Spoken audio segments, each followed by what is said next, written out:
Mira, yo empecé cuando tenía 30 años como presidente de Coparmex Oaxaca, Ok. con grandes retos también pues, en mi estado, como oaxaqueño, siempre los contrapesos con el gobierno han sido muy complicados, porque en los estados donde mayor pobreza hay, siempre hay mucha fuerza de parte del Estado, ¿no? Llámese gobierno federal, gobiernos estatales o gobiernos municipales. Entonces fue el primer reto, ser presidente de Coparmex y hacer de una organización privada un contrapeso real. Luego tuve la oportunidad de ser presidente de la Federación Sureste de Coparmex un par de años más. Luego fui vicepresidente nacional de centros empresariales, delegaciones y federaciones, en la Confederación también. Y luego pude competir para la presidencia nacional. Eso fue en el 2009, si no mal recuerdo, en una elección muy competida, donde por primera vez un perfil de mediano empresario participaba en una elección democrática abierta,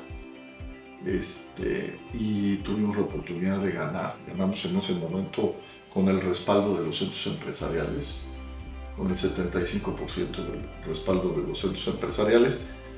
Y bueno, pues estuvimos prácticamente 2 años y medio como presidentes de Coparmex. Ahí me tocó la promover y impulsar y aprobar la reforma laboral, que es una reforma que veníamos arrastrando desde los 70s. Había, si no mal recuerdo, más de 335 propuestas de reformas laborales.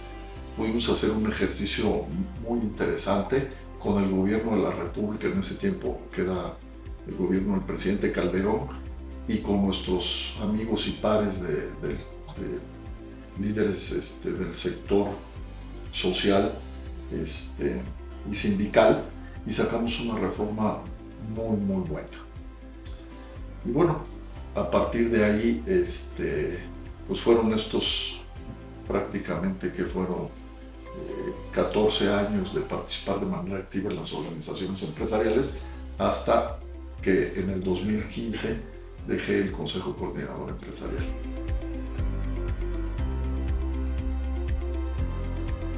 Y yo creo que principalmente la inclusión y la apertura.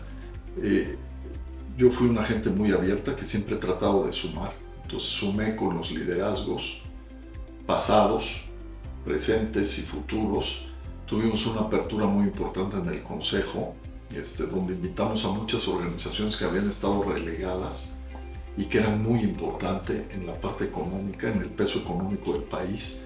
Entonces pudimos formar un consejo muy sólido de más de 150 miembros, realmente donde estaban representados la gran parte de la economía nacional. Entonces hicimos un consejo muy fuerte en el CC. Luego tuvimos la claridad de hacer una agenda perfectamente delineada, con una visión de largo plazo de hacia dónde queríamos ir, qué queríamos proponer, cuáles eran nuestros temas más relevantes, y en qué no íbamos a ir definitivamente, ¿no? Nuestros irreductibles. Eso también nos dio mucha certeza hacia dónde ir, y nos dio también la posibilidad de liderar muchas de las cosas al tener una agenda y una claridad perfectamente.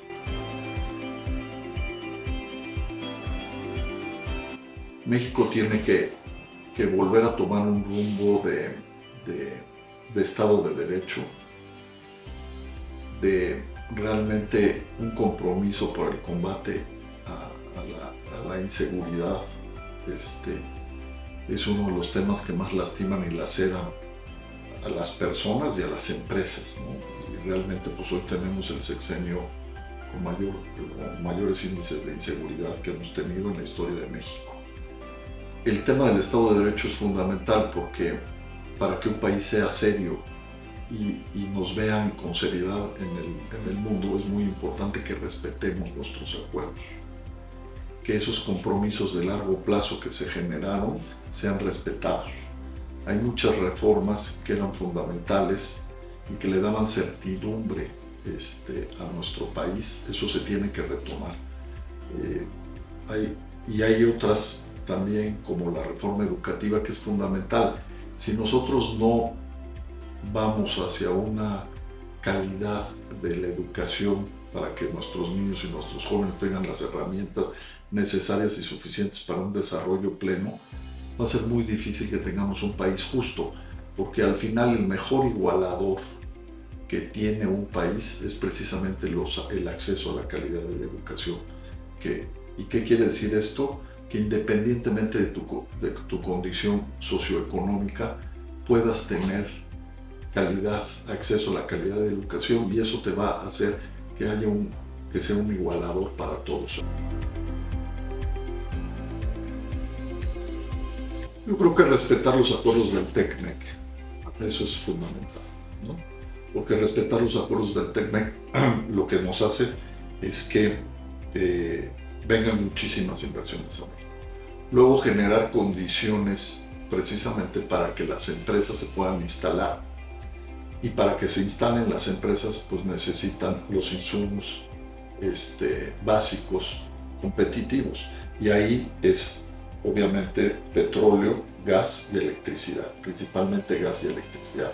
Hoy no tenemos las capacidades para que las empresas se instalen, y eso es terrible. Y la otra es la certidumbre jurídica, el Estado de Derecho, que tiene que ver con seguridad física y patrimonial. Eso son como que las tres acciones que deberíamos de actuar, porque pegan en todo. Si tenemos insumos, crece la inversión. Si hay seguridad y Estado de Derecho, obviamente pues la inversión tiene una visión de más largo plazo, y van a venir, se va a generar crecimiento, inversión y empleo. Entonces son como condiciones fundamentales que deberíamos de retomar ya para lograr el potencial que tiene México.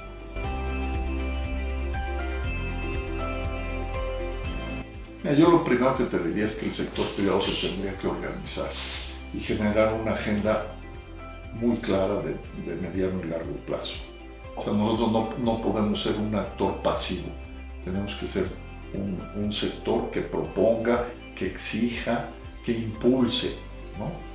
Entonces, eso es lo primero. Si nosotros llegamos desarticulados y sin una agenda y sin lo que queremos, pues va a ser una tragedia.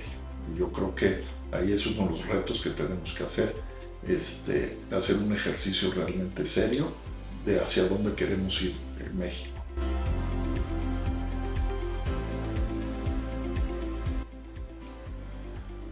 Mira, yo siempre he dicho que el CES es como un Ferrari, lo puedes manejar a 3 o a 300 kilómetros. O sea, es el organismo popular de la mayor representatividad del sector privado, donde se puede generar muchísimas cosas. Puedes generar unión, políticas públicas, propuestas, puedes generar acciones que ayuden al desarrollo económico, político y social de México. Entonces, es una gran oportunidad y un gran privilegio ser presidente del Consejo Coordinador Empresarial y aprovecharlo, lo que te digo, ¿no? En esa visión de que tienes el coche que más corre, pero pues hay que saberlo correr, y hay que escoger la pista, hay que escoger todo para que realmente tenga un impacto positivo en el país.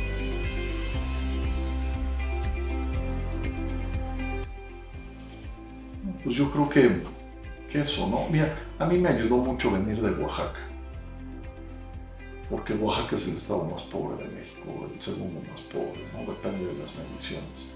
Y la realidad te la enfrentas todos los días.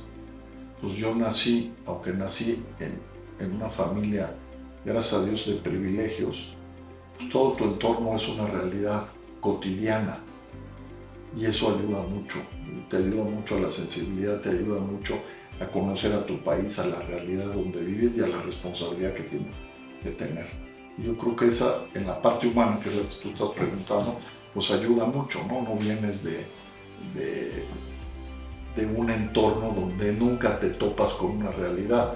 Ahí la realidad te gana y te absorbe todos los días, y eso ayuda mucho a formar. Y luego pues yo creo que también tener la claridad de que simplemente eres un facilitador, o sea, de tratar de ayudar, ¿no? Porque yo siempre he dicho que cuando lo más importante en la vida no es saber entrar, sino saber salir. Si sabes salir y no pierdes tu salida, pues no pierdes el rumbo. Y quiere decir que no pierdes el lado humano. Entonces, que yo creo que es lo más importante. Entonces, la luz al final del camino nunca hay que perderla, porque cuando la pierdas es cuando te equivocas. Y yo creo que esa es la parte que yo siempre he tenido claro, que esto es una transición y que la diferencia es tratarlo de hacer bien o mal. Y en esa parte, pues el lado humano es fundamental. Muchísimas gracias. Encantado.